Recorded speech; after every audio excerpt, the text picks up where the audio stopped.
Well, he says he has no regrets. Donald Trump defending his controversial call to ban all Muslims from entering the United States. The Republican frontrunner telling ABC's Barbara Walters that his plan is the right thing to do. But he did clarify that it would not be permanent. It's short term. Let our country get its act together. They knocked down the World Trade Center. They tried doing it twice. Other things have happened. There are people that have tremendously bad intentions. We have to be tough, we have to be smart, and we have to be vigilant.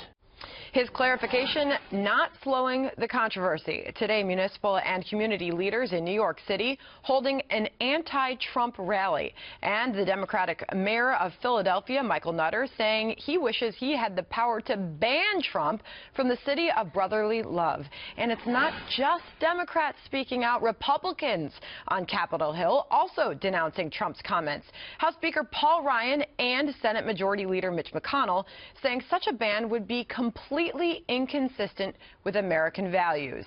All this as a new poll taken almost entirely before this controversy shows Trump dominating the first primary state of New Hampshire with 32%, holding a more than 2-to-1 lead over his closest GOP rival. And we just heard the president speaking about the 150th anniversary of the abolition of slavery and apparently referencing the comments we heard from Trump about Muslims and possibly the heated debate in this country over the refugee program.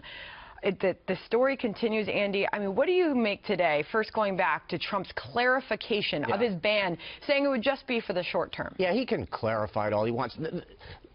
He needs to think these things through before he puts them out, because this is already, like, when he originally said this, then roll call, or maybe it was The Hill, asked a spokesperson, does that include American citizens? And the spokesperson's reply was, he means everyone. And then quickly later that night on Greta, he had to walk that back. And now he's clarifying again. This is because he doesn't think these things through. He can clarify it all he wants. It's a dumb idea. But, Andy, it just does not seem to be hurting him in the polls. Oh, it's not going to hurt him. Katherine, I want to get you in here. This latest USA Today Suffolk University National Survey talking about whether or not this controversy will weigh on him in the polling. 68% of Trump supporters say they would stick with him should he run for the White House as an independent. So he never ruled out a third-party run. He's saying if he goes, his supporters are saying they will stick by him.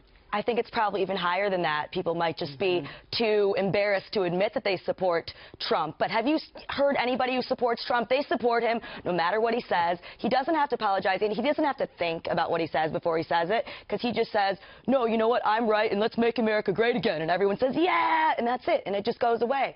Everybody... Katherine, let me challenge you on that for a second, because it sounds to me like you're mocking him a bit, but it seems to be working, and it is sticking. Working. And he's tweeting out that latest USA Today Suffolk University poll. That's what he's been doing all along. It is working for him. I have no idea why anyone's saying this is going to hurt him, because none of this stuff has hurt him. It just only helps him. See, he's saying what we're all thinking. I mean, I don't know who's thinking that, but there are people apparently, and I think he's maybe even going to be more popular because of this. All right, Andrea, so is there anything that could hurt Trump at this point? I mean, this was seen as one of the most controversial remarks of his campaign. Yeah, this isn't going to hurt him at all. I agree with you. Look, I don't think he should have come out and used a religious test. He should have called for a moratorium on migration from Islamic countries. That's sort of where he is now, that temporary hiatus. And I think, Sandra, after 9/11, after Boston, after Fort Hood, after Dallas, after San Bernardino, people are ready for it. And what he's doing is not just dominating the news cycle. Even when he's clarifying, he's still dominating. He's highlighting the weaknesses of the other Republican candidates. For example, candidates like Marco Rubio, who before Paris was pro-refugee, they are all over the map trying to walk this back and clarify. And their message now is, no, we can't, to Donald Trump on a problem that Americans want answers to. And I tell you, that is not a good crouch for any politician. Trump's going to win this one. Andrea makes a good point. I mean, is this a good move for the GOP to be, you know, speaking out against Trump's remarks? So we heard from House Speaker Paul Ryan, Senate Majority Leader Mitch McConnell, saying the ban would be completely inconsistent with American values. All right, so two things that I heard from both Andrea and Andy. Not to leave you out, Katherine, but they specifically talked about whether or not this will hurt or help Trump. Look, he still soaks up the clarification round of media stardom. let's face it. I mean, if he's cleaning up, he's still atop the headlines.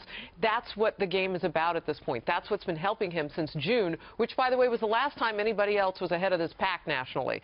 Chairman Mike McCall of the House Homeland Security Committee at the Christian Science Monitor breakfast a short time ago just said, you know what? These words are not helping. I'm going to paraphrase him about Trump. I don't believe the proposal is constitutional if singling out religion. But then, on Trump's proposal, McCall said he has not endorsed anyone, but he will support whomever the Republican nominee is.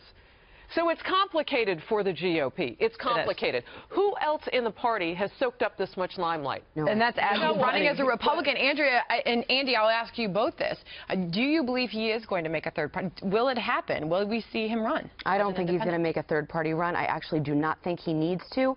One point quickly on the GOP, Speaker Paul Ryan, who I like very much, is not taking comments about this issue, about what Trump said on his website.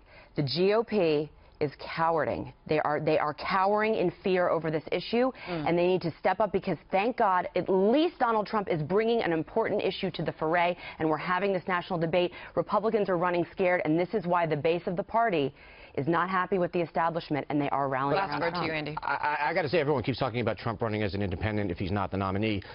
We need to start talking about whether a Republican is going to run as an independent if Trump is the nominee. Oh, that's an interesting question.